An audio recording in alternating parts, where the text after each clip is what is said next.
Hello and welcome to Bimochana IIT, formerly known as the Bimochana IAS. This is the series of Geography Optional and we are doing Climatology, which is Module 3 of our series. आज का topic exam perspective से अगर मैं direct question की बात करूं तो direct question के पर्सपेक्टिव से इतना ज़्यादा इंपॉर्टेंट नहीं है, but why we are discussing, क्योंकि मैंने तो आपसे वादा किया है कि मैं 100% एग्जाम बेस्ड कराऊंगा और कोई भी ओवरलोड ऑफ द इंफॉर्मेशन नहीं करूंगा. द रीज़न बिहाइंड इट कि अगर हम लोगों को अगर फ्रंट्स के बारे में नहीं पता होगा, हम लोगों को अगर फ्रंटोजेनेसिस के बारे में नहीं पता होगा, तो हम लोग जो मोस्ट इम्पोर्टेंट टॉपिक क्लाइमेटोलॉजी के अंदर है जो है अपना साइक्लोन्स, वो हम लोग अधूरा रह जाएगा. इसको समझने से नहीं चूक जाएंगे अपन लोग. अगर अपन लोगों ने फ्रंट्स नहीं समझे, हम लोगों ने फ्रंटोजेनेसिस नहीं समझी, हम लोगों ने फ्रंटोलिसिस नहीं समझी और कुछ बेसिक टर्म्स नहीं समझी, तो हम लोग साइक्लोन्स नहीं कर पाएंगे. स्पेशली आप लोगों के टेम्परेट साइक्लोन, क्योंकि टेम्परेट साइक्लोन का जो फॉर्मेशन होता है ना, वो फ्रंट्स के कारण ही होता है. समझ में आने वाली बात नॉर्मली. तो इसका मतलब ये नहीं है, मेरा कहने का मतलब ये है कि मैं जो आपको कराने वाला हूँ, पहली बात तो आप लोग माइंड में रखना, जो पहली बार मेरा वीडियो देख रहे हैं, मैं प्रीलिम्स और जनरल स्टडीज़ के हिसाब से नहीं करा रहा हूँ. हम थोड़ा सा डिटेल में जाएंगे, लेकिन उतना ही डिटेल में जाएंगे जो हम लोगों के एग्जाम के लिए ज़रूरी है. हम लोग केवल 20% तैयार कर रहे हैं, जिससे हम लोगों के 80% क्वेश्चन तैयार हो जाए. ठीक है. और ऐसा नहीं है कि वो 20% जो तैयार कर रहा हूं, तो ऐसा नहीं है कि 80% के अलावा 20% मेरा कैसे होगा भाई, वो भी मैं आप लोगों को प्रिपेयर करवा रहा हूं. और सबसे बड़ी बात, मेरे इस वीडियो और इस नोट्स के अंदर आप लोगों को 100% कवरेज मिलेगा ज्योग्राफी ऑप्शनल का, जिसके अंदर मेरा करंट अफेयर, मैप्स और एग्जाम बेस्ड जो लैंग्वेज है वो मैं कंप्लीट करा रहा हूं. ठीक है, तो अपन लोग स्टार्ट करें. तो आज का टारगेट हम लोग देख लेते हैं. आज हम लोग जो पढ़ने वाले हैं वो हम लोग पढ़ने वाले हैं फ्रंट्स, फ्रंटोजेनेसिस एंड फ्रंटोलिसिस, या और एक और चीज़ बोल सकते हैं हम साइक्लोजेनेसिस. क्या? साइक्लोजेनेसिस. अब देखो, अब ये साइक्लोजेनेसिस, अब ये क्या चीज़ें होती है. पहली बात तो हम लोग ये क्यों करने वाले हैं, एक्चुअली जो अगर हम लोगों को ये समझ में नहीं आएगा कि फ्रंट्स क्या होते हैं, फ्रंट्स कहाँ पर होते हैं और कौन से एयर मास से मिलकर कैसे फ्रंट्स होते हैं, कितने टाइप के फ्रंट्स होते हैं, तो हम लोग फ्रंटोजेनेसिस नहीं समझ पाएंगे. दैट मीन्स फ्रंट्स आपस में अगर टकरा रहे हैं तो वहाँ पर कोई ना कोई तो फिनोमेना हो ही रहा होगा ना. और वहाँ पर क्या होगा, वेदर कंडीशन चेंज होंगी. जब वेदर कंडीशन चेंज होंगी, दैट मीन्स आप लोगों का क्या होगा, नॉर्मली फ्रंटोजेनेसिस कहलाएगी. अब फ्रंटोजेनेसिस हो गई, इस टाइम पे आपके साइक्लोन्स बन गए, एंटी साइक्लोन्स बन गए, आप लोगों की क्लाइमेटिक कंडीशंस बन गई, क्लाउड्स फॉर्मेशन हो गया, मतलब इनस्टेबिलिटी आ गई एटमॉस्फेयर के अंदर. क्या आ गई? इनस्टेबिलिटी आ गई. मैंने स्टेबिलिटी और इनस्टेबिलिटी का एक पूरा का पूरा लेक्चर ले चुका हूं, इसीलिए मैं क्या करूंगा, इसको मैं रिपीट नहीं करूंगा. बस आप ये समझ जाओ कि स्टेबिलिटी और इनस्टेबिलिटी होती है, और जो फ्रंट्स आपस में अगर टकराते हैं और फ्रंटोजेनेसिस होती है, तो आपका एटमॉस्फेयर में वेदर के अंदर इनस्टेबिलिटी देखने को मिलती है. अब एक बात बताओ, कोई चीज़ अगर बनेगी उसको अपन लोग फ्रंटोजेनेसिस बोलेंगे तो वो खत्म भी तो होगी. तो अगर वो चीज़ खत्म हो रही है, मतलब वो एंड हो रही है, तो उस वाली प्रोसेस को हम लोग क्या बोलेंगे, फ्रंटोलिसिस. समझ में आने वाली बात. इससे रिलेटेड क्वेश्चन है. अब आप लोगों को मैं बता दूं कितना इंपॉर्टेंट है कितना नहीं है. क्या देखेंगे हम लोग, सिलेबस देखेंगे. देखो, सिलेबस के अंदर डायरेक्ट फ्रंट नाम का एक टॉपिक दिया हुआ है, और याद रखना सिलेबस के अंदर फ्रंटोजेनेसिस नाम के कोई भी चीज़ नहीं दी हुई है. देखो यहाँ पे कहीं नहीं लिखा हुआ फ्रंटोजेनेसिस, बट क्वेश्चन आ चुका था कि what is the frontogenesis, what is the frontolysis, what are the effect of the frontogenesis on the weather of the world, है कि नहीं है नॉर्मली. तो ये चीज़ तो इंपॉर्टेंट हो गई, इसीलिए हम लोग पढ़ रहे हैं. ऐसा नहीं है कि भाई मेरे को सपना आ जा रहा है कि नहीं यार मेरे को फ्रंटोजेनेसिस थोड़ा सा टच कर देना चाहिए. भाई ज़्यादा नहीं है. नॉर्मली अगर आप लोगों का वहाँ पर 20 मार्क्स तक का अगर क्वेश्चन आ जाता है फ्रंट के ऊपर, तो आई इंश्योर यू दैट कि भाई पूरा का पूरा आप लोगों के नोट्स में से आप लिख के आया ना, कहीं भी आपके कोई भी मार्क्स नहीं कटेंगे. अपन लोग सब कुछ एग्जाम बेस्ड कर रहे हैं. देखो, पेपर नंबर 2 में ज़्यादातर कुछ नहीं है. इसके बाद जब हम लोग साइक्लोन्स पढ़ेंगे ना, तो देखो साइक्लोन्स सीधा इसके बाद तुरंत बाद साइक्लोन्स आ रहा है. और साइक्लोन्स देखो इसके अंदर भी होगा. देखो नॉर्मली ट्रॉपिकल साइक्लोन्स अंदर वेस्टर्न डिस्टर्बेंसेस, है कि नहीं है नॉर्मली. समझ में आई नहीं वाली बात. PYQ देख लो, लास्ट 40 ईयर्स में देखो नॉर्मली आप लोगों का पहले तो क्या आते थे, डायरेक्ट क्वेश्चन आते थे कि वार्म और कोल्ड फ्रंट क्या होते हैं, वेदर एसोसिएटेड क्या है इसके साथ. अब लेकिन जो रिसेंट में जो क्वेश्चंस आ रहे हैं ना, देखो लास्ट 5 साल के अंदर क्वेश्चन आ रहे हैं फ्रंट से रिलेटेड. तो फ्रंटोजेनेसिस के बारे में पूछ लिया कि वेदर इंस्टेबिलिटी में क्या इफेक्ट पड़ता है इसका, कैरेक्टरिस्टिक्स फीचर्स पूछ लिए फ्रंटोजेनेसिस के और फ्रंटोलिसिस के, है कि नहीं है. तो ऑब्वियस सी बात है तो ये तरीके के क्वेश्चन आएंगे। 15 मार्क्स का क्वेश्चन मतलब आप लोगों को 3 पेजेस लिखने हैं, इसके अंदर 2 पेजेस लिखने हैं, है ना। अब 2 पेजेस लिखने के लिए आप क्या करोगे, सीधा सीधा पहले तो फ्रंटोजेनेसिस क्या होता है वो लिख दोगे, फिर आप लोग लिख दोगे कौन कौन से वेदर कंडीशंस हो रही हैं आप लोगों की, कैसी वैसी वेदर इनस्टेबिलिटी आती है, कोल्ड फ्रंट और वार्म फ्रंट का जो वेदर का एसोसिएटेड है कैसी है वो आप इसके अंदर लिख दो, वही चीज़ आप लोगों की फ्रंटोजेनेसिस हो गई, है कि नहीं नॉर्मली। तो अगर आपको ये चीज़ थोड़ी सी भी समझ में आ गई है तो प्लीज़ एक बार कमेंट सेक्शन में ओके लिखकर कमेंट कर दें, जिससे मुझे समझ में आया कि आप लोग मुझे देख रहे हैं, आप और सीरियस है। मुझे केवल सीरियस स्टूडेंट की ज़रूरत है, जो सीरियस स्टूडेंट देखें। अगर मुझे 2 स्टूडेंट भी सीरियस दिखाई देते हैं तो मैं उनके लिए ये कंटिन्यू रख पाऊंगा, ठीक है। चलो स्टार्ट करें अपन लोग। देखो सबसे पहले फ्रंट क्या होते हैं। फ्रंट मैंने आप लोगों को इससे पहले के वीडियोज़ में 4 वीडियोज़ बनाए थे जिस पर मैंने एयर मास की बात की थी। तो अगर 2 एयर मास अगर आपस में टकरा रहे हों, जब मिल रहे हों, तो उसको क्या बोलते हैं। तो अब एक बात बताओ, 2 चीज़ें अगर आपस में आई, जैसे ये मेरा वार्म एयर मास है और ये मेरा कोल्ड एयर मास है, अगर ये आपस में क्या होगी, मिल गई, तो क्या ये आपस में एकदम से मिक्स हो जाएंगी, नहीं होंगी ना। तो ये आपस में मिलेंगी नहीं, बट रैपिडली क्या होगा, एकदम से टेम्परेचर वेरी कर जाएगा, ह्यूमिडिटी और डेंसिटी, है ना। क्योंकि इनके पास क्या हो गया, अलग अलग टेम्परेचर है। जैसे मान लो वार्म वाले के पास क्या हो गया, आप लोगों का हो सकता है ह्यूमिडिटी ज़्यादा हो, कोल्ड वाले के पास ह्यूमिडिटी कम हो, वार्म के पास अपना टेम्परेचर ज़्यादा हो। तो इनके टेम्परेचर, ह्यूमिडिटी और डेंसिटी सब में वेरिएशंस होगा। तो क्या हो जाएगा, बाउंड्री जो होंगी ना जब मीट करेंगी, तो इस वाली जो बाउंड्री जो मीट कर रही है ना, इसको अपन लोग क्या बोलेंगे, फ्रंट बोलेंगे। क्या बोलेंगे, फ्रंट बोलेंगे। दूसरी भाषा में अगर मैं दूसरी डेफिनेशन की अगर मैं बात करूं तो फ्रंट क्या है, नैरो ट्रांजिशन जोन है between the 2 contrasting air masses. मतलब 2 कंट्रास्टिंग एयर मास मतलब अलग अलग एयर मास होंगे जिसके अंदर टेम्परेचर, ह्यूमिडिटी, डेंसिटी, प्रेशर ये अलग अलग हुआ ना। तो अगर ये दोनों आपस में टकरा रहे हैं तो इसके बीच में मान लो मेरा ये कोल्ड एयर मास आया और ये मेरा हॉट एयर मास आया, तो यहाँ पर क्या हो जाएगा, ये वाला जो इलाका हो जाएगा, ये वाला इलाका, ये क्योंकि आपस में टकरा गया ना, तो ये क्या हो जाएगा, नैरो ट्रांजिशन जोन हो गया ना। तो ये नैरो ट्रांजिशन जोन क्या कहलाएगा, आप लोगों का फ्रंट कहलाएगा, है कि नहीं है, फ्रंट कहलाएगा। इससे और तो सिंपल हो नहीं सकता समझाना मुझको, ठीक है। तो अगर आप लोगों को ये समझ में आया तो प्लीज़ एक बार कमेंट सेक्शन में ओके लिख देना टाइम स्टैम्प के साथ। समझ में आई ना ये वाली बात, नॉर्मली आ गई ना। अब ओरिजिन, अब देखो फ्रंट तो हो गया, अपन लोगों को पता है कि भाई 2 चीज़ें आपस में टकरा गई। भाई कोई तो पहला तो बंदा होगा जिसने ये चीज़ बोली होगी।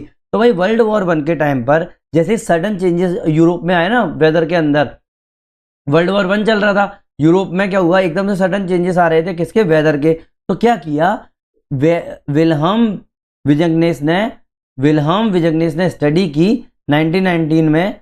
और विल्हम विजगनेस किस स्कूल में थे, वर्जन स्कूल में थे। किस में थे, वर्जन स्कूल में थे। तो विल्हम विजगनेस ने स्टडी की, तब इनने एक्सप्लेन किया कि भाई सडन वेदर चेंजेस आ रहे हैं यूरोप में किसके द्वारा, किसकी वजह से, फ्रंट्स की वजह से। समझ में आया, फ्रंट्स की वजह से। भाई तो सिग्निफिकेंस क्या, अपन ने इतना बोल दिया कि भाई फ्रंट्स पढ़ रहेंगे, फ्रंट देखेंगे, ये आप लोग आया, तो क्या सिग्निफिकेंस है, हम लोग क्यों पढ़ रहे हैं इस चीज़ को। भाई पहली बात तो बेसिस है ये पोलर फ्रंट थ्योरी का ऑफ द टेम्परेट साइक्लोन। जब अपन टेम्परेट साइक्लोन्स पढ़ेंगे ना तो उसके अंदर हम लोग थोड़ा सा डिस्कस करेंगे पोलर फ्रंट थ्योरी। क्या करेंगे, पोलर फ्रंट थ्योरी। सीधी सीधी बात है, पोलर फ्रंट थ्योरी के ने ये बोला है कि भाई टेम्परेट साइक्लोन्स जो होते हैं ना वो 2 फ्रंट के मिलने से होते हैं। मतलब आपस में 2 एयर मास अगर टकराएंगे तो आप लोगों का टेम्परेट साइक्लोन देखने को मिल सकता है। कहाँ पर, आपका अपर मिडल लैटिट्यूड के अंदर, मतलब लगभग 60 डिग्री नॉर्थ या साउथ लैटिट्यूड के अंदर देखने को मिलता है आप लोगों को।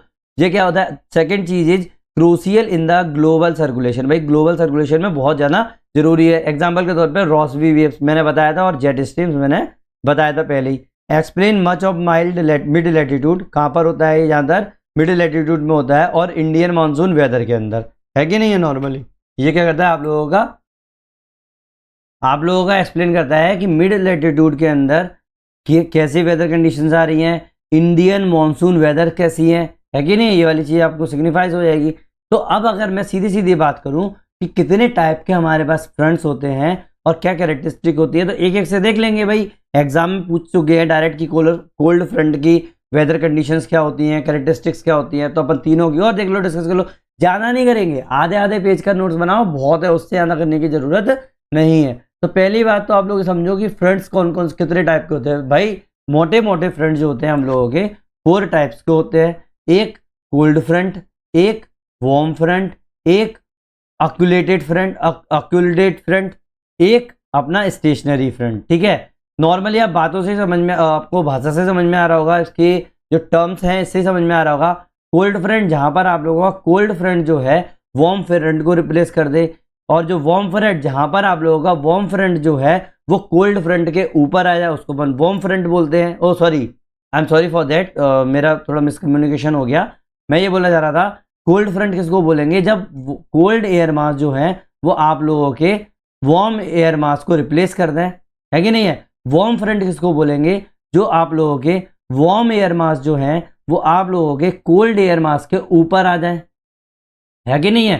तो आप लोगों को क्या बनेगा, वार्म फ्रंट बनेगा। ऑक्यूलेटेड फ्रंट किसको बोलते हैं कि भाई देखो अभी ये जो दोनों फ्रंट है ना वो आपके आपस में ऊपर जा रहे हैं, ये एक दूसरे को रिप्लेस कर रहे हैं, लेकिन एक टाइम ऐसा आएगा जब कोल्ड फ्रंट पूरा का पूरा वार्म फ्रंट के नीचे आ जाएगा।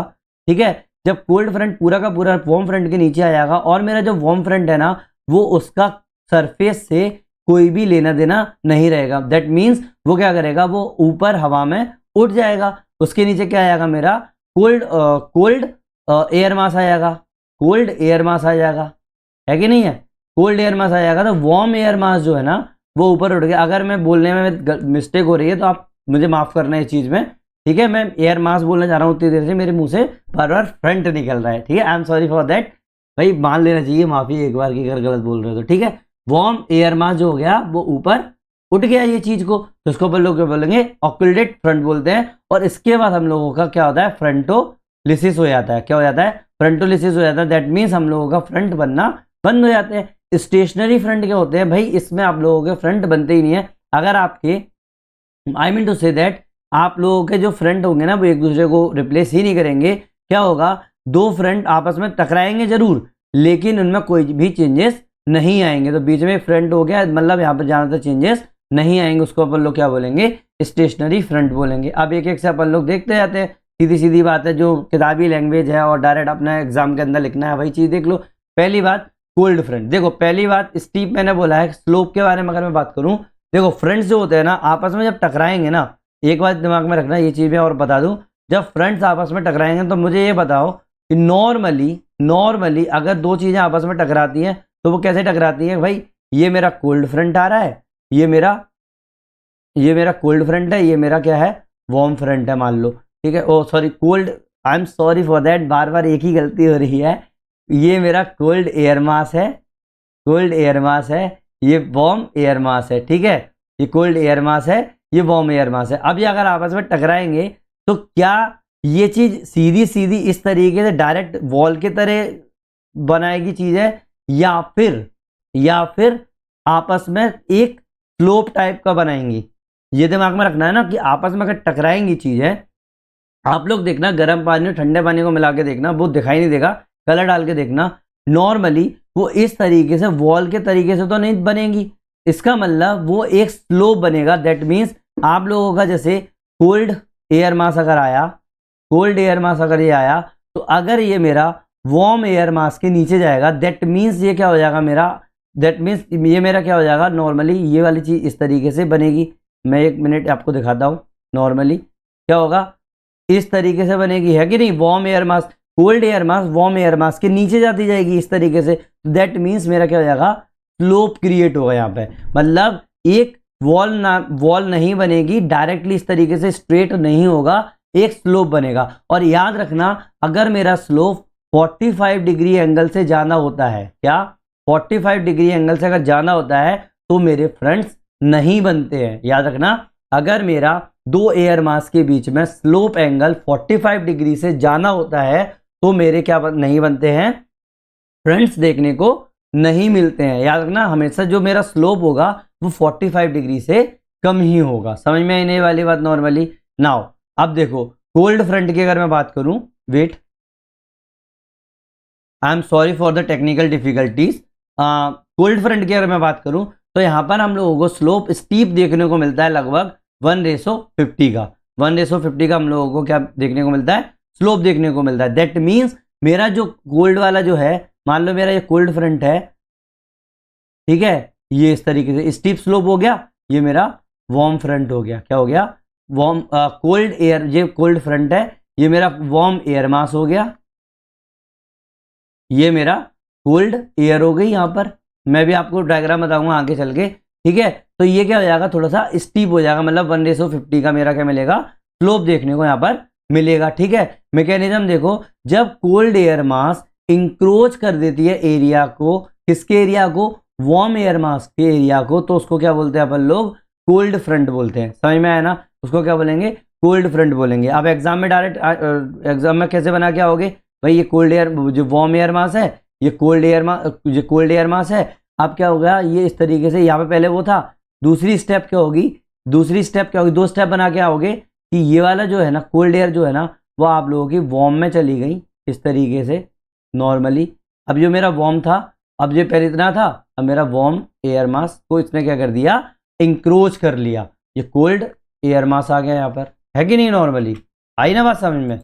अगर आप लोगों को ये बात समझ में आई है, प्लीज़ एक बार कमेंट सेक्शन में टाइम स्टाम्प के साथ ओके जरूर लिख दें, जिससे मुझे समझ में आएगा कि आपको समझ। अगर नहीं आई, कंफ्यूजन हो रहा है, तो वो भी मुझे कमेंट सेक्शन में बताएं, ठीक है। Warm air masses uplifted over the cold air masses. Warm air mass जो होती है ना, वो हमेशा कोल्ड एयर मास के ऊपर अपलिफ्ट हो जाती है। कोल्ड एयर क्या हो जाएगी, इसको क्या कर लेगी, ऑक्यूपाई कर लेगी, ठीक है। Mainly cirrus cloud with the some lower stratus form बनेंगे। यहाँ पर कौन से क्लाउड बनेंगे, सर्रस क्लाउड बनेंगे। कहाँ पर, लोअर स्टेटस फॉर्म बनेंगे। समझ में आया ना, with the lower stratus form.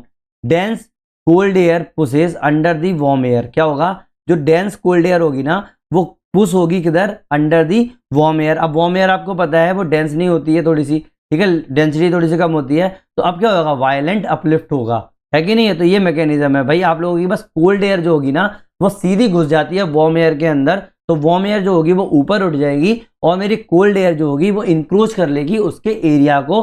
तो जब ये चीज होगी तो क्या बनेंगे यहाँ पर, सर्रस क्लाउड बनेंगे। दैट मीन्स इनस्टेबिलिटी जो होगी ना, इनस्टेबिलिटी ना हाईएस्ट होगी कोल्ड फ्रंट्स में। क्या होगी, इनस्टेबिलिटी हाईएस्ट होगी कोल्ड फ्रंट में। क्यों? क्योंकि यहाँ पर कुमुलोनिम्बस बन रहे हैं, ठीक है। तो याद रखना, इनस्टेबिलिटी सबसे ज्यादा हाई हम लोगों को कहाँ देखने को मिलती है, कोल्ड फ्रंट पे देखने को मिलती है। जब मैं आप लोगों को टेम्परेट साइक्लोन्स बताऊंगा, तो आप लोगों को पता चल, अपने आप समझ में आएगा कि वेदर कंडीशंस ऐसी क्यों हुई हैं, और ऑटोमेटिक समझ में आएगा, अरे अच्छा ये तो कोल्ड फ्रंट था, यहाँ पर तो कुमुलोनिम्बस बनते हैं, निम्बो स्ट्रेटस बनते हैं, है कि नहीं है? तो आप इस तरीके से कर सकते हो। तो वेदर एंड क्लाउड्स कैसे होंगे भाई, पहला तो कुमुलोनिम्बस बनेगा। क्या बनेगा, कुमुलोनिम्बस बनेगा। कुमुलोनिम्बस को मैं सी बी से रिप्रेजेंट करूंगा, कैपिटल सी स्मॉल बी। देखो मैंने आप लोगों को टाइप्स ऑफ, वो तो पता ही नहीं है क्लाउड्स वगैरह, तो इसी में मैं थोड़ा थोड़ा इसकी क्या करूंगा, कैरेक्टरिस्टिक्स बता दूंगा भाई। जनरल क्या अपना फालतू में ओवरलोड ऑफ इन्फॉर्मेशन हो जाएगी, कोई मतलब भी नहीं बन रहा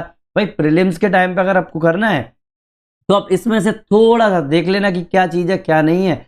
जरूरत पड़ी तो मैं प्रेसिपिटेशन के टाइम पे थोड़ा सा इसमें बता दूंगा नॉर्मली, है ना, क्लाउड फॉर्मेशन वगैरह नॉर्मली ज़्यादा नहीं बताऊंगा, लेकिन थोड़ा सा तो बता ही दूंगा, ऑब्वियस सी बात है, जब मैं आप लोगों को हाइड्रोलॉजी के बारे में बताऊंगा, ठीक है। नाउ कुमुलोनिम्बस जो है वो क्या करता है, टावरिंग स्टॉर्म्स देता है, लाइटनिंग देता है, और हेल भी देता है। क्यों? क्योंकि कोल्ड फ्रंट्स है तो हेल भी होगा यहाँ पर।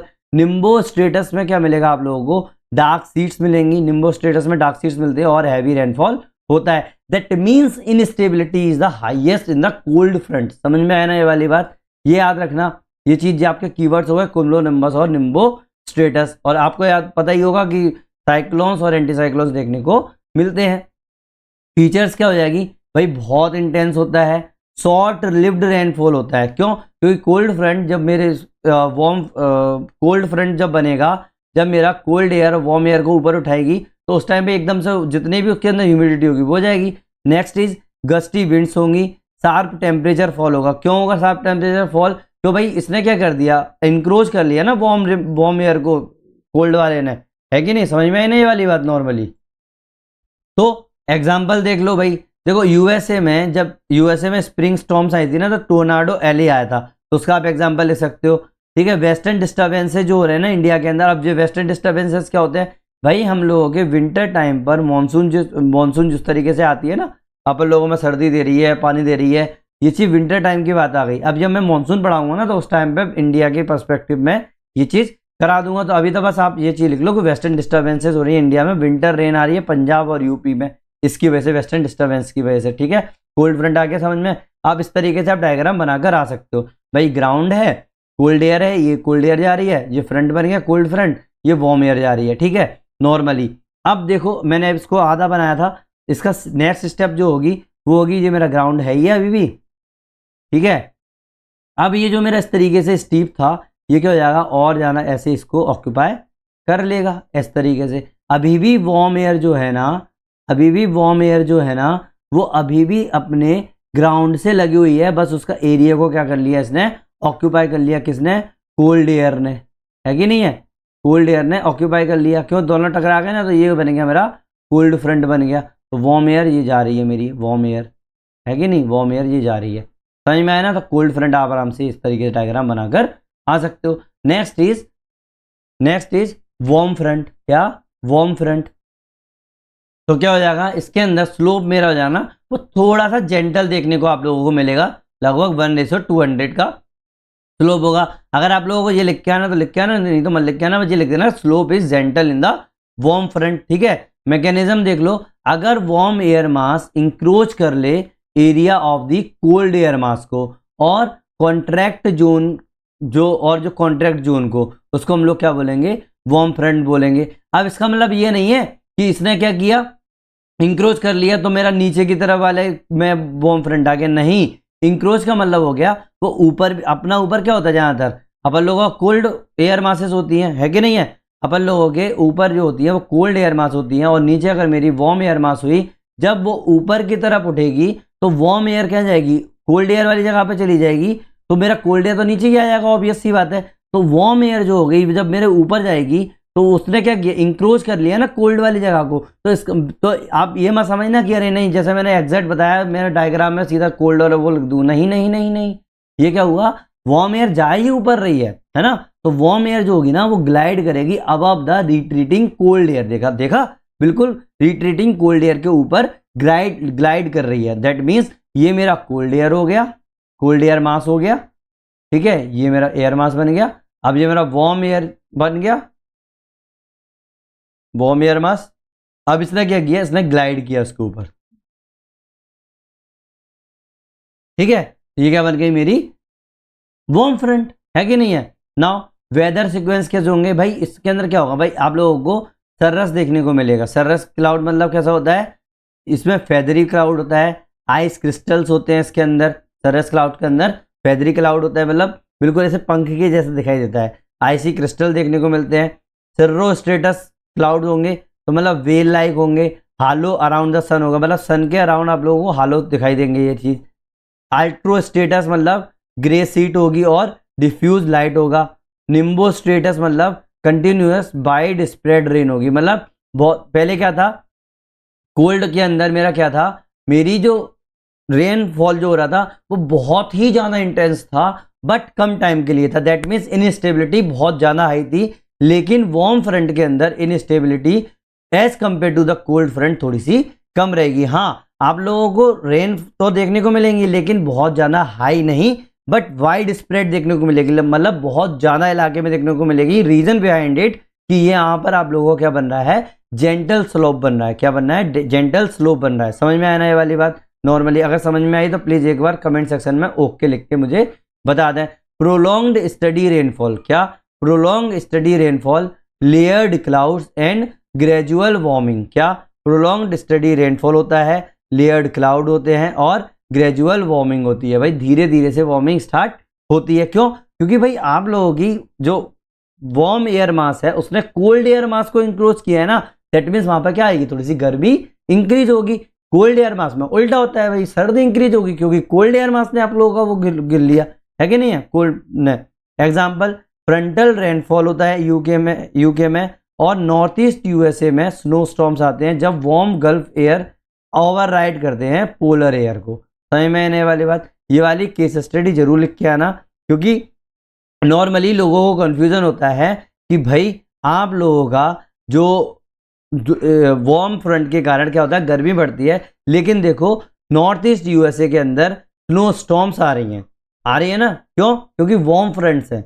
वार्म फ्रंट्स क्यों, क्योंकि वार्म फ्रंट जो है ना वो गल्फ एयर जो होगी ना उसको ओवरराइड कर रही है पोलर एयर को। समझ में आने वाली बात नॉर्मली। तो आप इस तरीके से डायग्राम बनाकर आ सकते हो। देखो ये कोल्ड एयर है, ये वार्म एयर है, इसकी मैंने जो स्लोप जो बनाया ना थोड़ा सा जेंटल बना दिया है। ये मेरे ऊपर के इस तरीके से फ्रंट बन गया, कौन सा वार्म फ्रंट बन गया, ये कोल्ड एयर बन गई, है कि नहीं। इस तरीके से बना तो स्टेप 2 भी बना सकते हो और इसको थोड़ा सा और आगे इसको इंक्रोच कर देना, हो जाएगा काम। ठीक है, आगे समझ में? अगर आ गया तो प्लीज़ एक बार कमेंट सेक्शन में ओके लिख देना और लाइक कर देना, और प्लीज़ सब्सक्राइब जरूर करो क्योंकि अपनी ग्रोथ बहुत कम है।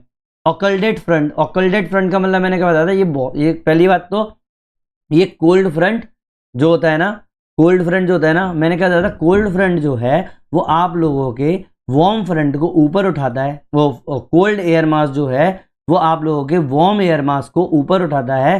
तो मतलब एक टाइम तो ऐसा आएगा ना कि ये पूरा का पूरा जो कोल्ड एयर मास है वो पूरा नीचे आ जाएगा और वार्म जो है वो आप लोगों का हवा में आ जाएगा, है कि नहीं। जब ये वार्म एयर मास का जब सरफेस से कोई भी रिलेशन नहीं रहेगा तो उसको मैं क्या बोलूंगा, ऑक्लूडेट फ्रंट बोलूंगा। क्या बोलूंगा? ऑक्लूडेट, मतलब उठा हुआ फ्रंट बोलूंगा। और यही फिनोमेना है कि जब आप लोगों का टेम्परेट साइक्लोन जब क्रिएट होता है तो सिर्फ कोल्ड एयर मास और वार्म एयर मास के इंट्रैक्शन से ही होता है।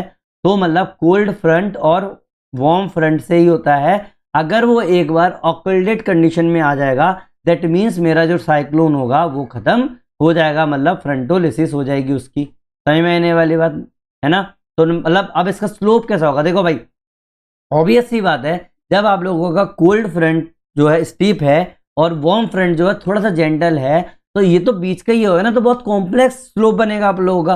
तो स्लोप जो हो गया वो कॉम्प्लेक्स बनेगा, क्यों? क्योंकि कोल्ड फ्रंट ने ओवरटेक कर लिया है वार्म फ्रंट को। मैकेनिज्म क्या होगा, जब warm air masses completely lift कर देती है, कंप्लीटली लिफ्ट हो जाती है above the cold air masses के, इसको हम लोग क्या बोलते हैं, ऑक्लूडेट फ्रंट बोलते हैं। क्या बोलते हैं? ऑक्लूडेट फ्रंट बोलते हैं। Warm air is lifted aloft, मतलब हवा में ऊपर की तरफ उठ जाती है। अलोफ्ट का मतलब होता है ऊपर की तरफ उठना। याद रखना, ये थोड़ी सी अपने वोकेबलरी ठीक कर लेना, इस चीज को बहुत अच्छा होता है, इनको जब एग्जाम में यूज करके आते हो।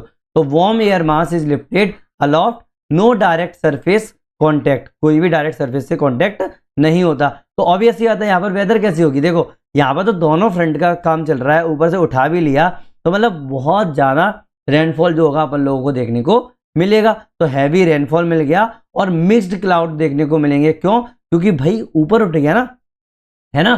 तो निम्बस क्लाउड और कुमुलो निम्बस क्लाउड, एनएस और सीबी, ये मैंने बताया था, देखो एनएस और सीबी ये देखने को मिलेगा, कुमुलो निम्बस और निम्बस स्टेटस क्लाउड। ठीक है, अब ये मैंने ना यहाँ पर इस तरीके से शॉर्ट में लिख दिया है। आप लोग प्लीज़ जो नोट्स बना रहे हैं प्लीज़ इसके ब्रैकेट में आप इसका फुल फॉर्म जरूर लिख लेना, क्योंकि आपको आदत पड़ जाएगी नहीं तो ऐसे लिखने की और एग्जाम में प्रॉब्लम हो जाएगी। ठीक है, फीचर्स देखो, कॉम्प्लेक्स वेदर होता है इसके अंदर, पहली बात ब्लिजर्ड्स होते हैं हाई लैटिट्यूड के अंदर, एग्जाम्पल स्कैंडिनेवियन साइक्लोन्स और 2013 में यूके फ्लड, अकोल्डेट एंटार्क्टिक स्टॉर्म्स, है ना, अकोल्डेट स्टॉर्म्स। ठीक है, अब देखो नॉर्मली मेरा क्या हुआ, कोल्ड एयर ने पूरी तरीके से, आई एम सॉरी फॉर दैट, मेरे को ये यहाँ पर ये वाली चीज़ नहीं बनानी चाहिए थी, ये वाली जो लाइन है ये नहीं बनेगी यहाँ पर। ठीक है, तो जब ये लाइन नहीं बनेगी तो क्या हो जाएगा, कोल्ड एयर ने वार्म एयर को पूरी तरीके से ऊपर अपलिफ्ट कर दिया है। ठीक है, तो ऑब्वियस सी बात है ये क्या बन गया, मेरा कोल्ड फ्रंट है, ये मेरा वार्म फ्रंट है। तो स्लोप क्या हो जाएगा, कॉम्प्लेक्स हो जाएगा। मेरा ग्राउंड सरफेस तो ये तो ग्राउंड से वार्म एयर का कोई भी कनेक्शन नहीं है, तो क्या हो जाएगा, ये अक्लूडेट फ्रंट हो जाएगा, है कि नहीं, अक्लूडेट फ्रंट हो जाएगा नॉर्मली। नेक्स्ट इज, अगर इतना समझ में आ गया तो प्लीज एक बार सब्सक्राइब कर दो, कमेंट कर दो, कुछ तो कर दो, रिस्पॉन्स तो दे दो। वैसा लग रहा है भीख मांग रहा हूँ, थोड़ी कॉमेडी हो जानी चाहिए थोड़ा सा ना। चलो, स्टेशनरी फ्रंट, स्टेशनरी फ्रंट नाम से समझ में आ रहा होगा, जब फ्रंट जो होते हैं ना स्टेशनरी रह जाते हैं बिटवीन टू एयर मासेस में, उसको हम लोग क्या बोलेंगे, स्टेशनरी फ्रंट बोलेंगे। मैकेनिज्म देखो, एयर मासेस जो होते हैं वो मीट करेंगे बट कोई भी एडवांसेस नहीं होगा, मतलब कोई भी चीज इधर उधर नहीं होगी। वेदर होगी, वेदर कंडीशंस कैसे होंगे यहाँ पर भाई, परसिस्टेंट ड्रिजल्स देखने को मिलेंगे, फॉग देखने को मिलेगा, ग्लूमी स्काइज देखने को मिलेंगे। क्लाउड्स कौन से होंगे, आल्टो स्ट्रेटस होंगे और निम्बो स्ट्रेटस होंगे। ठीक है, यहाँ पर आप लोगों को देखने को मिलेंगे। Example Indo Gangetic fog belt हो गया, जनवरी के अंदर बहुत पड़ता है, दिल्ली वगैरह में आप लोगों ने देखा ही होगा ना, normally lingering rain along the US gulf coast, lingering rain होती है यूएस गल्फ कोस्ट के अलोंग, है कि नहीं है। तो आप ये चीज लिख के आ सकते हो वहां पर नॉर्मली। सीधा सीधा डायग्राम कैसा बनेगा, ये फ्रंट बन गया आप लोगों का, ये ग्रीन वाला जो फ्रंट हो गया, वार्म एयर इधर जा रही है, कोल्ड एयर इधर जा रही है, आपस में एक दूसरे को लेना देना नहीं है, बीच में तो ट्रांजिशन जोन तो हो गया, तो फ्रंट तो बन ही गया ना, लेकिन कुछ चीज अंतर हो रहा है क्या, क्या कोल्ड एयर ने वार्म एयर को रिप्लेस किया या फिर वार्म एयर ने कोल्ड एयर को रिप्लेस किया, नहीं ना, that means it is called the stationary front.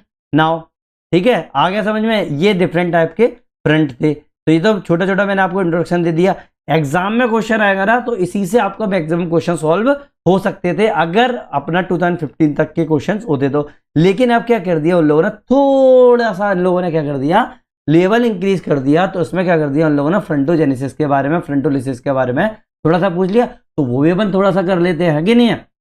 एक पेज के नोट्स भी अगर इस पर बन जाए तो बहुत है अपने एग्जाम के लिए, क्योंकि ज़्यादा आया भी नहीं और बस समझना है आपको, क्योंकि नेक्स्ट वीडियोज़ में जब अब मैं साइक्लोज कराऊंगा तो समझ में कैसे आएगा नॉर्मली, है ना। तो ना प्रोसेसेस देख लो, प्रोसेसेस कैसी होती है, फ्रंटोजेनेसिस, पहली प्रोसेस क्या होगी, फ्रंटोजेनेसिस, इसका मतलब क्या होता है, फॉर्मेशन या इंटेंसिफिकेशन, मतलब या तो फॉर्म होंगे फ्रंट, या तो फ्रंट फॉर्म होंगे या फिर इंटेंसिफाई होंगे, मतलब या तो बढ़ेंगे, समझ में आने वाली बात। तो मतलब सीधी सीधी बात है, फ्रंट्स जो है वो ड्राइव किससे के द्वारा होंगे भाई, पहली बात तो डिफरेंशियल हीटिंग होगी बिटवीन लैंड एंड सी। क्यों, क्योंकि भाई ऑब्वियस सी बात है, जब मैंने आप लोगों को एयर मासेस बताए थे, एयर मासेस बताए थे, तो मैंने क्या बताया था, अलग अलग जो एयर, जो लैंड का जो सरफेस होगा, अलग अलग लैंड का जो सरफेस होगा, तो उसके ऊपर जो भी एयर होगी वो उसकी प्रॉपर्टी को, मतलब जो नीचे वाली जो प्रॉपर्टी है उसको एक्वायर कर लेगी। दैट मीन्स सी सरफेस तो आपको पता है उसकी हीटिंग प्रॉपर्टीज अलग होती हैं, लैंड की हीटिंग प्रॉपर्टीज अलग होती हैं। दैट मीन्स आप लोगों की हीटिंग डिफरेंशिएशन हो जाएगा, तो आप लोगों को क्या देखने को मिलेंगे, दो डिफरेंट एयर मास देखने को मिलेंगे। जब दो डिफरेंट एयर मास देखने को मिलेंगे तो आप लोगों को टू डिफरेंट क्या मिलेंगे, आप लोगों को फ्रंट्स देखने को मिलेंगे, ओ सॉरी फ्रंट्स नहीं, तो आप लोगों को एक फ्रंट देखने को मिलेगा, है कि नहीं, एक फ्रंट देखने को मिलेगा। और जब ये फ्रंट देखने को मिलेगा तो क्या होगा, वहां पर आप लोगों को क्या बनेगा, फ्रंटोजेनेसिस होगा, है ना। Now convergence of the air masses, अब क्या होगा यहाँ पर, अब पहले क्या हुआ, डिफरेंशियल हीटिंग देखने को मिल गई, उसके बाद एयर मासेस का कन्वर्जेंस हुआ, आपस में टकराए ना। कन्वर्ज का मतलब क्या होता है, आपस में टकराना, और डाइवर्जन का मतलब होता है दूर जाना, तो कन्वर्ज हो गए दो, तो convergence of the air masses हो गए। अब क्या हुआ, ऑरोग्राफिक वेरियस भी आते हैं कुछ, जैसे, और जेट स्ट्रीम भी सपोर्ट करता है इस चीज में, है कि नहीं। तो ये ड्राइवर्स हो गए कि भाई इस तरीके से बनता है। थिंकर्स मतलब किसने ये चीज़ उठाई है, ये चीज़ें भाई, पहली बात तो वर्जरन ने हाईलाइट किए इनने कंडेंसेशन और लेटेंट हीट को फ्रंटोजेनेसिस में, क्या कंडेंसेशन या लेटेंट हीट को फ्रंटोजेनेसिस में। और चेर्नी और एडी मॉडल ने क्या किया, front as a product of the baroclinic instability, example nor'easters on the USA east coast और formation of the monsoon through the India, trough in the India. आया ना समझ में ये वाली बात। तो मानसून ट्रफ बनते हैं, उसी से आप लोगों की क्या बनेगी, इंडिया के अंदर मानसून आएगी। जब मैं मानसून पढ़ाऊंगा तो आप लोगों को समझ में आएगा कि भाई मानसून ट्रफ्स कैसे फॉर्म हो रहे हैं। आप लोगों का साउथ वेस्ट मानसून क्या होती है, रिट्रीटिंग मानसून क्या होती है, नॉर्थ वेस्ट मानसून क्या होती है कि नहीं है। तो ये मैं आप लोगों को ये चीज़ें बताऊंगा। नॉर्थ ईस्ट मानसून बोल रहा था मैं, आई am sorry for that. Now अब देखो मेरे हैंड रिटन नोट्स थे थोड़े से, मैं उसमें से आप लोगों को एक्सप्लेन कर देता हूँ थोड़ा सा, है कि नहीं है। Now frontogenesis, frontolysis, cyclogenesis, sloping boundary between two converging air masses of the contrasting characteristic, मतलब temperature, velocity, humidity, density etcetera. इसको अपन लोग क्या बोलते हैं, फ्रंट बोलते हैं। फ्रंट रिप्रेजेंट करते हैं transitional zone between the weather condition of the two air masses, this front is considered as the line of discontinuity. याद रखना, फ्रंट को क्या बोलते हैं अपन लोग, लाइन ऑफ डिसकंटिन्यूटी बोलते हैं। भाई इनस्टेबिलिटी आ रही है ना, है कि नहीं है। तो FW कोल, इसको इंपॉर्टेंट है ये, FW कोल 1975 में इन्होंने बोला, फ्रंट इज इंटरफेस और transitional zone between the two air masses of the different density. क्या हो गया, फ्रंट क्या है, एक इंटरफेस है या फिर ट्रांजिशनल जोन है between two air masses of the different density की बात की इनने। Transition zone between the two converging air masses is called frontal zone. जब दो एयर मासेस के बीच में जो ट्रांजिशन जोन आता है ना, उसको हम लोग क्या बोलेंगे, फ्रंटल जोन बोलेंगे या फिर फ्रंटल सरफेस बोलेंगे, which represent the zone of discontinuity. उसको क्या बोलेंगे, जोन ऑफ डिसकंटिन्यूटी को ये क्या करेगा, रिप्रेजेंट करेगा in the properties of the opposition contracting air mass, in the properties of opposing contrasting air मास। भाई सामने वाला जो एयर मास होगा उसकी प्रॉपर्टी को ही तो अपोज करेगा। मान लो कोल्ड है, कोल्ड एयर मास है, यहाँ पर अपना क्या है, वार्म एयर मास है, तो ये वार्म एयर मास कोल्ड वाले को अपोज करेगा, कोल्ड एयर मास वार्म वाले को अपोज करेगा, है कि नहीं नॉर्मली। और एक और बात है, जो फ्रंटल जोन जो होते हैं ना, वो कभी भी हॉरिजॉन्टल या वर्टिकल नहीं हो सकते to the ground surface. Ground surface के ना तो हॉरिजॉन्टल हो सकते ना वो वर्टिकल हो सकते। यही चीज मैंने पहले बोला, मतलब ये कम से कम इंक्लाइन होंगे एक लो एंगल पर, किसी ना किसी एक लो एंगल पर ये इंक्लाइन होंगे ही होंगे। मैंने क्या बताया था, 45 डिग्री से कम एंगल होना चाहिए, उससे ज़्यादा नहीं होना चाहिए। Next is frontogenesis. अगर मैं फ्रंटोजेनेसिस के बारे में लिखूं, सिंपल सा डेफिनेशन दूं, तो तौर वर्गन ने इसको बताया है। फ्रंटोजेनेसिस को किसने बताया है, तौर वर्गन ने, ठीक है। The process associated with the creation of the new front, क्या creation of the new front के साथ प्रोसेस है, and generation of the old and the decaying front, क्या generation of the old and the decaying front already in existence is called the frontogenesis. क्या होगा, ये process जो associated है creation of the new front से, या फिर regenerate कर रहे हो किसको, ओल्ड, या जो धीरे से कम हो रहे हो जो फ्रंट जो पहले से एग्जिस्ट करते हो, उसको क्या बोलते हैं अपन लोग, फ्रंटोजेनेसिस बोलते हैं। इसका मतलब केवल उसको पैदा ही नहीं कर रहे हैं, अगर वो मर रहा हो या फिर उसको रीजनरेट होना हो, उस वाली प्रोसेस को भी हम लोग क्या बोलेंगे, फ्रंटोजेनेसिस बोलेंगे। The region having the convergence of the contrasting air mass, जो रीजन जहां पर कन्वर्जेंस हो रहा हो कॉन्ट्रास्टिंग एयर मास का, उसको हम लोग क्या बोलते हैं, रीजन ऑफ फ्रंटोजेनेसिस। उसको क्या बोलेंगे, रीजन ऑफ फ्रंटोजेनेसिस, है कि नहीं। समझ में आने वाली बात, नॉर्मली सी बात, मतलब फ्रंटोजेनेसिस की डेफिनेशन है ये तो सिंपल सा। नाउ साइक्लोजेनेसिस, एक वर्ड और है, एक लाइन और है, साइक्लोजेनेसिस। अगर कोई क्वेश्चन पूछ ले साइक्लोजेनेसिस क्या होता है, तो वो भी समझ लो। Process of formation of the front और सिंपली फ्रंटोजेनेसिस, जो फ्रंटोजेनेसिस जिसको बोलते हैं ना, या फिर process of formation of front responsible होता है किसके लिए, formation of the frontogenesis responsible formation of the front, the process of which is called the cyclogenesis. मतलब आप लोगों ने ये तो बोल दिया कि भाई फ्रंट जो फॉर्मेशन हो रहे हैं उसको अपन फ्रंटोजेनेसिस बोला है, भाई उसकी प्रोसेस को क्या बोलोगे, द प्रोसेस इज कॉल्ड दी क्या, साइक्लोजेनेसिस। क्या बोलोगे, साइक्लोजेनेसिस बोलोगे। समझ में आया ना। तो अब फ्रंट का क्रिएशन कैसे होता है वो देख लो एक बार।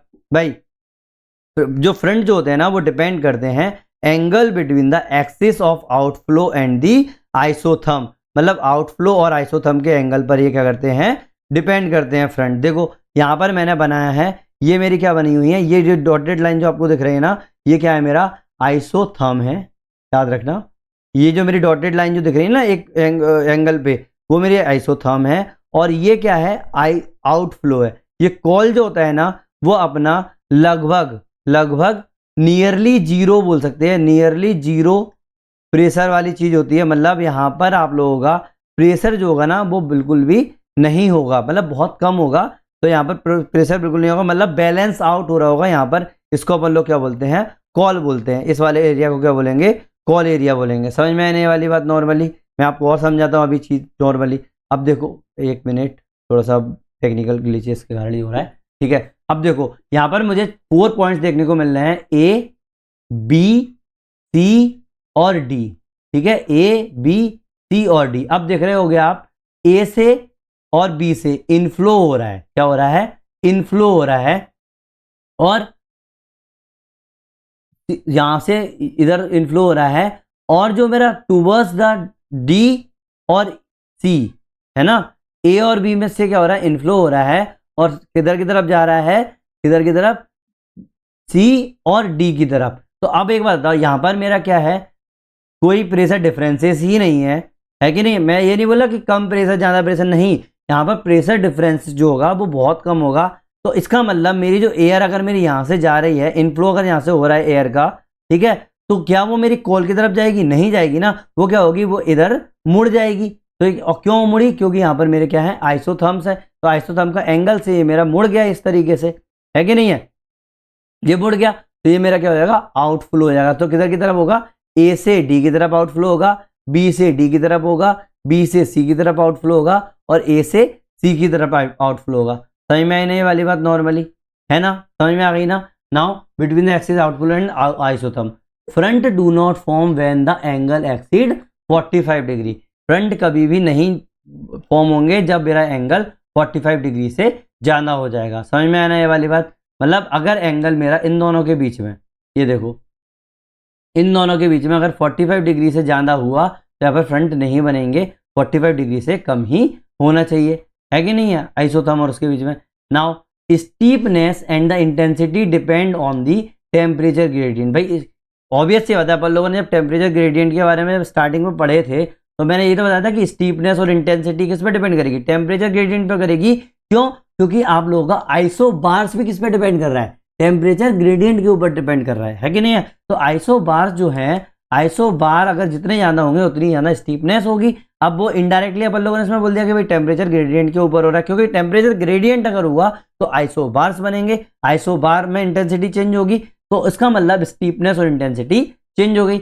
जब दो कॉन्ट्रास्टिंग एयर मास जब parallel to the each other and there is no upward displacement of the air, जब when two contrasting air mass are parallel to each other and there is no upward displacement air, मतलब stationary form, stationary front form होगा। देखो वही वाली बात बताइए कि ये तो मेरा पूरा प्रोसेस है। अब मान लो कि अगर मेरा दो जो एयर मास जो है, एयर मास जो है वो आपस में पैरेलल हो, आपस में पैरेलल हो, देखो ये है ना, आपस में पैरेलल हो और एक दूसरे को काट नहीं रहे हो, तो इसका मतलब मेरा यहाँ पर कौन सा एयर मास बनेगा, स्टेशनरी फ्रंट बनेगा। क्या बनेगा, स्टेशनरी फ्रंट बनेगा। देखो कोल्ड एयर मेरा इधर जा रहा है, वार्म एयर मेरा इधर जा रहा है, वार्म एयर मेरा इधर जा रहा है कि नहीं है, तो मेरा क्या बन जाएगा, स्टेशनरी फ्रंट बन जाएगा। ठीक है, नेक्स्ट इज, अभी तो मैंने क्या बताया वो बन गया, तो क्या आएगा, ये इनसिग्निफिकेंट है, कोई भी क्लाउड फॉर्मेशन नहीं होगा, कोई भी प्रेसिपिटेशन नहीं होगा। भाई आपस में जब टकराएंगे ही नहीं, जब इनस्टेबिलिटी आएगी ही नहीं, तो फिर वहां पर क्या चिंगारी निकलेगी, जब दो आपस में चीजें टकराएंगी तभी तो चिंगारी होगी। मेरा कहने वाला थोड़ा सा बस आपसे समझ लो, मैं इस तरीके से एग्जांपल्स देता हूँ, बहुत बुरे एग्जांपल्स देता हूँ, आई नो दैट, लेकिन आप समझ में आ गई ना ये वाली चीज़। अगर समझ में आ गई तो प्लीज़ एक बार ओके कमेंट सेक्शन में कमेंट कर देना।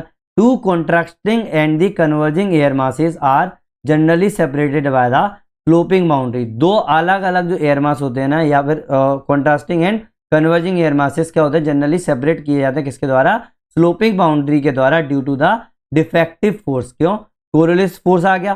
कोरियोलिस फोर्स के कारण क्या होता है भाई, अपना राइट साइड में जो अपना नॉर्दर्न हेमिस्फीयर होगा उसमें जो मेरा एयर का डिफ्लेक्शन हो जाएगा मेरा उसके राइट साइड में हो जाएगा, और जो मेरा सदर्न हेमिस्फीयर होगा उसके लेफ्ट साइड में हो जाएगा। तो इसीलिए क्या हो जाएगा, and the cold and the dense air masses possess warm and light air masses. अब बट अब क्या होगा, ऊपर की तरफ ये क्या करेगा, पुश कर देगा इस चीज को। आया ना ये चीज समझ में, कोई भी नई चीज तो मैंने बताई नहीं है आप लोगों को नॉर्मली। अब देखो फुली डेवलप्ड फ्रंट की अगर मैं बात करूं तो देखो यहाँ पे मेरा कोल्ड फ्रंट अगर मैं बनाया, यहाँ पे ये कोल्ड फ्रंट बन रहा है।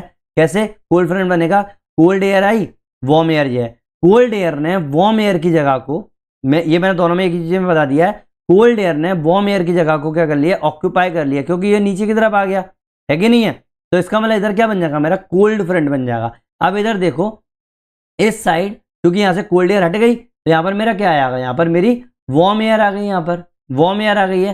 तो अब अगर मेरी वार्म एयर ने कोल्ड एयर को क्या कर लिया, कोल्ड एयर को क्या कर लिया कि जगह को अगर ऑक्यूपाई कर लिया, तो यहाँ पर मेरा क्या बन जाएगा, वार्म फ्रंट बन जाएगा। तो आप डायरेक्ट एग्जाम के अंदर डायरेक्ट क्वेश्चन डायग्राम बना कर सकते हो इस तरीके का, कि एक तरफ आप लोगों ने कोल्ड फ्रंट दिखा दो, एक तरफ आप लोग वार्म फ्रंट दिखा दो, है कि नहीं है। ऊपर कोल्ड एयर है, नीचे वार्म एयर है ना। ये फुली डेवलप्ड फ्रंट आप लोगों का देखने को मिल गया, समझ में आई ना ये वाली बात।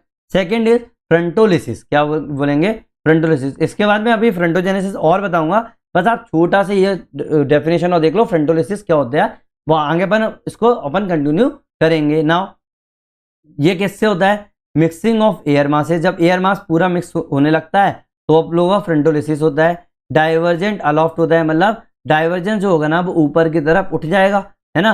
रिड्यूस टेम्परेचर कॉन्ट्रास्ट, और टेम्परेचर कॉन्ट्रास्ट जो होगा वो रिड्यूस हो जाएगा। क्यों, क्योंकि कोल्ड एयर कोल्ड जो एयर मास है अगर मेरा वार्म एयर मास को ऊपर की तरफ अपलिफ्ट कर देगा, दैट मीन्स नीचे तो पूरा कोई भी आप लोगों को देखने को नहीं मिल रहा टेम्परेचर कॉन्ट्रास्ट, तो आप लोगों को क्या हो जाएगा भाई, वीकनिंग हो जाएगा और डिसिपेशन हो जाएगा फ्रंट्स का, है कि नहीं है। Example, retreat of the Indian monsoon, सितंबर अक्टूबर में जो रिट्रीट होता है ना इंडियन मानसून, वो इसका एग्जाम्पल हो गया। Weakening of the polar front in the summer month, polar front जो होते हैं ना वो समर मंथ में क्या होते हैं, वीक हो जाते हैं। तो ये किसके कारण हो रहा है, यही फ्रंटोलिसिस का ही एग्जाम्पल हो गया। तो फ्रंटोलिसिस के बारे में अगर मैं डायरेक्ट बता दूं तो क्या लिखेंगे, प्रोसेस ऑफ डिस्ट्रक्शन और डाइंग फ्रंट को क्या बोलते हैं हम लोग, फ्रंटोलिसिस बोलते हैं। ये क्या करेगा, अफेक्ट करेगा जब either to contrasting air mass move away, या तो दोनों कॉन्ट्रास्टिंग एयर मास जो हैं वो दूर चले जाएं एक दूसरे से। क्यों, अभी तक क्या हो रहा था, ये आपस में टकरा रहे थे, अब क्या है, या तो दोनों एयर मास जो है चाहे वो दूर चले जाएं या फिर दोनों मिक्स हो जाएं, मतलब मर्ज हो जाएं with each other in such a way that the temperature and the density variations are removed. इतना मिक्स हो जाए, इतना मिक्स हो जाए कि दोनों के बीच में जो टेम्परेचर डिफरेंसेस हैं, डेंसिटी का वेरिएशन जो हो रहा है वो पूरी तरीके से रिमूव हो जाए और जो प्रिवेल करें a condition of almost uniformity, तो ऑलमोस्ट यूनिफॉर्मिटी वाली कंडीशन आ जाए in the temperature and the air density. तो क्या होगा, आप लोगों के फ्रंट ही नहीं बनेंगे, ऑब्वियस बात है। फ्रंट कब बनते हैं, जब आप लोगों के दो कॉन्ट्रास्टिंग एयर मास आपस में टकरा रहे हो। कॉन्ट्रास्टिंग एयर मास का मतलब होता है सीधी सीधी बात, आप लोगों के टेम्परेचर अलग हो, डेंसिटी अलग हो, मतलब हर चीज लगभग अलग हो, लेकिन आपस में इतने मिल गए कि भाई दोनों आपस में सेम दिखने लगे, तो क्या होगा, फिर कहेगा वो एयर मास होना है ना, तो इसलिए फ्रंटोलिसिस हो जाएगी, है कि नहीं है। Now condition for the frontogenesis, भाई फ्रंटोजेनेसिस की कंडीशंस भी तो होंगी कि भाई क्यों होगा frontogenesis.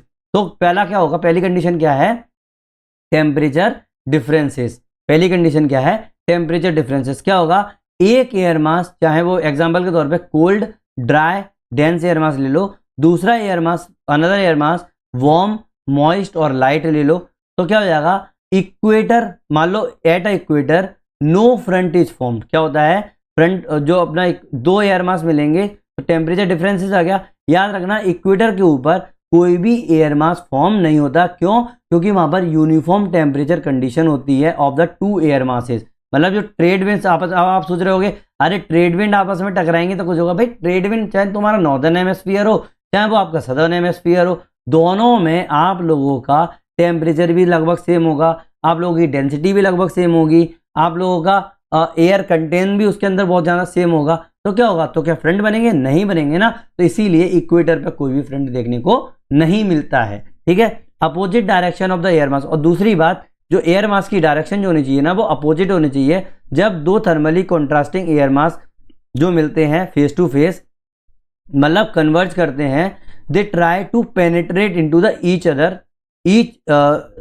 Into the region of one another. क्या होता है, जब दो थर्मली कंट्रास्टिंग एयर मास जब आपस में टकराते हैं ना, तो ट्राई करते हैं एक दूसरे के रीजन में पेनिट्रेट करना, मतलब घुसना, पूरी तरीके से घुसना। वो तो सोचते हैं कि भाई कोल्ड वाला सोचता है मैं गर्म में घुस जाऊं, गर्म वाला सोचता है मैं ठंडे में घुस जाऊं, है कि नहीं। लेकिन क्या होता है, जब डेंसिटी अलग अलग हो जाएगी तो गर्म वाला ऊपर उठ जाता है, एंड दस the wave like front is form. तो क्या हो जाएगा, आप लोगों का फ्रंट कैसे बनेगा, वेव लाइक फ्रंट बनेगा, क्यों, आपस में एक दूसरे से घुस रहे हैं ना। When two air masses move in opposite direction, जब दो एयर मासेस अपोजिट डायरेक्शन में मूव करते हैं, जैसे ये हो गया कोल्ड, ये हो जाएगा आप लोगों का वार्म, तो क्या हो जाएगा, ये इधर की तरफ मूव कर रहा है, ये इधर की तरफ मूव कर रहा है, तो क्या हो जाएगा, इस सिचुएशन में लीड करेगा डिस्ट्रक्शन ऑफ द फ्रंट। तो क्या हो जाएगा, आप लोगों का फ्रंट डिस्ट्रक्ट होना स्टार्ट हो जाएंगे जब दो air masses move in the opposite direction. अभी क्या रहा है, ये एक ही डायरेक्शन में आ रहा है ना, तो अपोजिट डायरेक्शन में अगर जाना चालू हो गया, मान लो ये इसका अपोजिट डायरेक्शन, सॉरी ये इधर अगर जाएगा, ये इधर अगर जाएगा, तो क्या होगा, आप लोग का डिस्ट्रक्शन स्टार्ट हो जाएगा, मतलब फ्रंटोलिसिस प्रोसेस यहाँ पर स्टार्ट हो जाएगी, है कि नहीं है। अब पैटर्न, एक थिंकर थे पैटर्नसन, क्या थे, पैटर्नसन नाम के एक थिंकर थे, उनने क्या बताया, 4 टाइप के एयर सर्कुलेशन होते हैं। क्या होते हैं, 4 टाइप के एयर सर्कुलेशन होते हैं। एक होता है ट्रांसलेटरी सर्कुलेशन, एक होता है रोटेटरी सर्कुलेशन, एक होता है कन्वर्जेंट एंड डाइवर्जेंट सर्कुलेशन, एक होता है डिफॉर्मेटरी सर्कुलेशन। क्या, translatory, rotatory, convergent and the divergent and deformatory circulation. अब देखो मोटा मोटा अपन को इतना ज़्यादा डिटेल में नहीं पढ़ना है, ये अपन लोगों को साइक्लोन समझने में आसानी होगी, इस चक्कर में मैं सर्कुलेशन आप लोगों को बता रहा हूँ। देखो ट्रांसलेटरी सर्कुलेशन जो होते हैं, ट्रांसलेटरी सर्कुलेशन और रोटेटरी सर्कुलेशन, ये क्या होंगे आप लोगों के horizontal movement of the air होगा यहाँ पर, not produce temperature variation because isotherms are parallel to the widely space है, ट्रांजिशन होगा वो नहीं हो रहा है, ठीक है। अब जो रोटेटरी सर्कुलेशन जो होंगे ना वो प्रोड्यूस करेंगे टेम्परेचर वेरिएशन को, बट फ्रंट नेवर क्रिएटेड, यहाँ पर फ्रंट नहीं बनेंगे। देखो ट्रांसलेटरी सर्कुलेशन में हॉरिजॉन्टल मूवमेंट तो होगा एयर का और कोई भी टेम्परेचर वेरिएशन नहीं होगा, क्योंकि आइसोथर्म जो है वो पैरेलल है वाइडली स्पेस, और वाइडली स्पेस है बहुत दूर दूर है। और रोटेशनरी में क्या होगा आप लोगों का टेम्परेचर वेरिएशन तो होगा बट कोई भी फ्रंट जो होगा वो क्रिएट नहीं होगा। दैट मीन्स इन दोनों कंडीशन में, मतलब ट्रांसलेटरी सर्कुलेशन और रोटेटरी सर्कुलेशन कंडीशन में आप लोगों के फ्रंट कभी भी क्रिएट नहीं होते हैं। अगर मैं बात करूं convergent and the divergent circulation की, तो conductive for the frontogenesis, conductive for the frontogenesis, दोनों के दोनों जो होंगे वो आप लोगों के फ्रंटोजेनेसिस में काम आएंगे। कन्वर्जेंट और डाइवर्जेंट में क्या होगा आप लोगों का फ्रंट नॉट क्रिएटेड, यहाँ पर आप लोगों के फ्रंट क्रिएट नहीं होंगे। कन्वर्जेंट में आप लोगों के फ्रंट क्रिएट होंगे, बट डाइवर्जेंट में आप लोगों के फ्रंट क्रिएट नहीं होंगे। क्यों, मैंने क्या बताया था कि डाइवर्जेंट का मतलब क्या हो गया, वो अपोजिट डायरेक्शन में चलेगा, दैट मीन्स फ्रंटोलिसिस होगी ना कि फ्रंटोजेनेसिस। समझ में आया ना, ना कि फ्रंटोजेनेसिस। तो याद रखना यहाँ पर फ्रंट क्रिएट नहीं होंगे डाइवर्जेंट में, कन्वर्जेंट में फ्रंट क्रिएट होंगे। ये आपको माइंड में रखना है कि कौन सा सर्कुलेशन से फ्रंट बनते हैं, कौन से नहीं बनते। अब अगर मैं बात करूं सबसे ज्यादा फेवरेबल फ्रंटोजेनेसिस के लिए कौन सा सर्कुलेशन होता है, वो होता है डिफॉर्मेटरी सर्कुलेशन। क्या, डिफॉर्मेटरी सर्कुलेशन, मतलब डिफॉर्म कर रहा है ना उस चीज को। अब देखो मैं डायग्राम में आप लोगों को दिखा दूं ये चारों सर्कुलेशन। देखो ट्रांसलेटरी सर्कुलेशन क्या होते हैं, देखो आपस में ये जा रहे हैं नॉर्मली, ये सीधे सीधे गए, तो क्या यहाँ पर कुछ वो चल रहा है क्या, यहाँ पर तो कुछ नहीं है। तो ट्रांसलेटरी सर्कुलेशन इसको बोलते हैं सीधा सीधा चलना है इस चीज को, ठीक है। क्यों, क्योंकि ये आप क्या चल रहे हैं आप लोगों के पैरेलल चल रहे हैं। तो क्या चल रहे हैं, पैरेलल चल रहा है, हॉरिजॉन्टल मूवमेंट हो रहा है एयर का, है कि नहीं, और आप लोगों को कोई भी टेम्परेचर वेरिएशन नहीं हो रहा है। Second is cyclones and anti cyclonic, cyclonic and anti cyclonic, मतलब रोटेटरी सर्कुलेशन। क्या है ये, सेकेंड इज रोटेटरी सर्कुलेशन। क्या है, रोटेटरी सर्कुलेशन। तो अब रोटेटरी सर्कुलेशन कैसे हो सकते हैं, या तो भाई या तो वो क्लॉकवाइज डायरेक्शन में घूमे या फिर एंटी क्लॉकवाइज डायरेक्शन में घूमे। अगर मैं नॉर्दर्न हेमिस्फीयर की बात करूं, तो अगर जो मेरा एयर का जो मूवमेंट एंटी क्लॉकवाइज हो रहा है तो उसको मैं साइक्लोनिक बोलूंगा, और अगर मेरा क्लॉकवाइज हो रहा है तो उसको मैं एंटी साइक्लोनिक बोलूंगा। याद रखना ये मेरा नॉर्दर्न हेमिस्फीयर में, और सदर्न हेमिस्फीयर के अंदर ये चीज उल्टी हो जाती है। क्यों, मैंने आप लोगों को जब कोरोलिस फोर्स के बारे में बताया था तब मैंने आप लोगों को समझा दिया था कि वो अपना राइट की तरफ उसको डिफ्लेक्ट करता है नॉर्दर्न हेमिस्फीयर में कोरोलिस फोर्स, और जो है सदर्न हेमिस्फीयर में कोरोलिस फोर्स लेफ्ट की तरफ क्या करता है, उसको डिफ्लेक्ट करता है। इसके कारण क्या होगा, सर्कुलेशन जो होगा ना पूरी की पूरी तरीके से अपोजिट हो जाएगी। समझ में आया ना, साइक्लोनिक एंटी क्लॉकवाइज होता है, एंटी साइक्लोनिक क्लॉकवाइज होता है, याद रखना, समझ में आने वाली बात। थर्ड इज कन्वर्जेंट और डाइवर्जेंट। देखो कन्वर्जेंट का मतलब हो गया एक ही पॉइंट पर आना अंदर, है ना, जो देख रहे हो एक ही अंदर की तरफ आ रहे हैं, मतलब आपस में टकरा रहे हैं, कन्वर्ज हो रहे हैं, ठीक है। एयर जो आ रही है आपस में टकरा रही है तो उसको बोलेंगे कन्वर्जेंट, और अगर एक दूसरे से दूर भाग रही है तो उसको बोलेंगे डाइवर्जेंट। समझ में आने वाली बात, नॉर्मली आ गई ना। जो सबसे इंपॉर्टेंट है वो है डिफॉर्मेशन। क्या है, डिफॉर्मेशन। क्या हुआ आप लोगों का, यहाँ पर मैंने कोल बनाया, ठीक है, ये ABCD हो गया, एक्सिस ऑफ डायलेशन हो गया, ये एक्सिस ऑफ डायलेशन हो गई ये वाली। अब देखो axis of inflow, axis of inflow क्यों, क्योंकि इस तरीके से जा रही है हवा मेरी, ऐसे निकल के जा रही है, ये आउटफ्लो हो गया, ये इनफ्लो हो गया, है कि नहीं। चाहे कुछ भी बोल सकते हो, चाहे ऐसे ले लो, चाहे यहाँ से निकाल के ले लो, चाहे कुछ भी ले लो, अलग अलग चीज़ें हो गई ना नॉर्मली। ये क्या हो गई, अलग अलग हो गई। देखो ये आपस में इस तरीके से आ रही है, इस तरीके से आ रही है, तो मेरी एयर जो होगी वो इस तरीके से एक्सिस ऑफ इनफ्लो बन जाएगी। इसी को तो मैं डिफॉर्मेशन बोल रहा हूँ। तो बस याद रखना फ्रंट के टाइम पे फ्रंटोजेनेसिस में हम लोगों का इस तरीके का डायग्राम बनाकर आना है एग्जाम के अंदर। आ गया ना समझ में। अगर आ गया है तो प्लीज़ एक बार मुझे ओके कमेंट सेक्शन में लिख के बता दो, और नहीं आया है तो प्लीज़ मुझे अपने डाउट्स बता देना, मैं आप लोगों को आंसर 100% दूंगा। मैं सीरियस स्टूडेंट के लिए काफ़ी सीरियस होता हूँ, ठीक है। नेक्स्ट, इसी के अंदर थोड़ा सा और बचा है, ज़्यादा नहीं है, यो समझ लो थोड़ा सा। भाई थ्योरेटिकल एंकरिंग, भाई क्यों अपन लोग ये चीज़ पढ़ रहे हैं? भाई पोलर फ्रंट थ्योरी पढ़ेंगे अपन, 1919 में आया था। मिड लैटिट्यूड साइक्लोन्स फॉर्म होते हैं along the polar front. Mid latitude cyclone जो होंगे वो आप लोगों के पोलर फ्रंट के पास में ही देखने को मिलते हैं। इसको अपन लोग टेम्परेट साइक्लोन भी बोल देते हैं। नाउ बैरोक्लिनिक इंस्टेबिलिटी, मतलब बैरोक्लिनिक मतलब अब आप लोग समझ में आ रहा ना, प्रेशर वाली जो इंस्टेबिलिटी आ रही है ना, ये किसने बताया था? एडी ने 1949 में और टर्नी ने 1947 में बोला है, एक्सप्लेन किया growth of waves and storms of the at the front. Rossby waves की अगर मैं बात करूं, ये गाइड करता है पोजीशन ऑफ द फ्रंट को। मॉडर्न व्यू की मैं बात करूं, सैटेलाइट इमेजनरी शो करते हैं क्या? Fronts are not lines but zones of the baroclinic interaction. समझ में आने वाली बात नॉर्मली है ना, ये आप नोट्स में आराम से लिख सकते हैं, थोड़ी थोड़ी सी लाइन है। Global distribution of the front, ये एक चीज और देख लो भाई, देखो फ्रंट मैंने बता दिया, कोल्ड हो गया, वार्म हो गया, ऑक्लूडेड हो गया, आपका स्टेशनरी हो गया। लेकिन अगर मैं ग्लोबल डिस्ट्रीब्यूशन की बात करूं तो मैं क्या बोल सकता हूं? एक बोलूंगा पोलर फ्रंट, एक बोलूंगा आर्कटिक फ्रंट, एक बोलूंगा ITCZ फ्रंट और इंटरट्रॉपिकल फ्रंट, ITF फ्रंट, और एक बोलूंगा इंडियन मानसून ट्रफ। क्या बोलूंगा? Indian monsoon trough. तो पोलर फ्रंट तो आप लोगों को लैंग्वेज से ही समझ में आ गया होगा कि वो 35 से 65 डिग्री लैटिट्यूड के बीच में आप लोगों को देखने को मिलेगा, जैसे North Atlantic, North Pacific, storm tracks. Arctic front आप लोगों को कहाँ देखने को मिलेगा? आर्कटिक रीजन में और ऊपर, साइबेरिया, कनाडा। इंटरट्रॉपिकल फ्रंट आप लोगों को कहाँ देखने को मिलेंगे? भाई इंटरट्रॉपिकल जोन में, अफ्रीका, साउथ एशिया में। इंडियन मानसून ट्रफ आप लोगों का कहाँ मिलेंगे? ये भाई ये क्वासी स्टेशनरी फ्रंट है, ये शिफ्ट करते हैं north south with the ITCZ। ये क्या होगा? ITCZ के साथ ये शिफ्ट करते जाते हैं, ठीक है। अब अगर टेबल बनानी है तो सिंपल आप इस तरीके से बना सकते हो भाई, cold front, warm front, occluded front, stationary front. Latitude cold front कहाँ देखने को मिलते हैं? 35 से 60 डिग्री नॉर्थ। फिर वार्म फ्रंट 30 से 35 और 55, ऑक्लूडेड 40 से 65, और स्टेशनरी फ्रंट आप लोगों को 5 डिग्री से 30 डिग्री तक देखने को मिलते हैं। रीजन्स कौन से होंगे? North America, north Atlantic, Europe, Asia, ठीक है। इसके अंदर इस तरीके से आप करते जाओगे। Some zones as the cold front, slightly south की तरफ होते हैं वार्म फ्रंट। साइक्लोन्स देखने को मिलते हैं आप लोगों को ऑक्लूडेड फ्रंट में। साइक्लोन प्रोन जोन्स होते हैं ये UK, North Sea, Japan, occluded front.